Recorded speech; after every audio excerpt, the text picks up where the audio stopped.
លើកផែនទីមកហើយគូចាំថាត្រូវដើរកុំតន់បើចាំពីគេស្នើចាំចង់អើតយល់ពីដៃនិយាយទេស្ដាប់តែប្រើបេះដូងទេមិនមែនជាពេលត្រូវសើចទេជឿជាក់លើទឹកដៃមិនមានទឹកមាត់នោះទេពេលនេះកំពុងវាយ Don't play me ពេលនេះកំពុងខៃ Don't play me ដល់ពេលវេលាបងកៃដូចគ្រាប់បែកដល់ពេលវេលាដែលត្រូវយកជើងឯងពេលនេះកំពុងវាយ Don't play me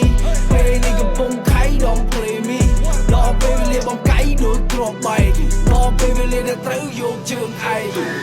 មានទាំងអាវុធទាំងយុទ្ធសាស្ត្រគូឡើងច្បាស់មុនជិញប្រឡប់ខ្ញុំហ៊ានថាដៃមិនគួរជាងស្បែកខ្ញុំហ៊ានថាខ្មៅអាចទៅជាភ្លឺព្រះអាចសំឡឹងមកលើកូនព្រះអាចជីចាក់មកលើកូនហើយប្រូដែលកប់ដែលហៅសាសតចប់រាប់ពី1មិនមែនសូបានន័យថាពេលនេះបាវិវត្តលេងអោបកំសត់តែនៅពិបាកព្រោះមិនសម្រាប់តែមិនកំសាក់ខ្ញុំមានគូក្បាលហើយលើទាំងស្លាប់ព្រោះថាមកពលខ្ញុំហ៊ានដួងចិត្តនឹងវិញ្ញាណក្បាលគោចូលខ្លួនកាច់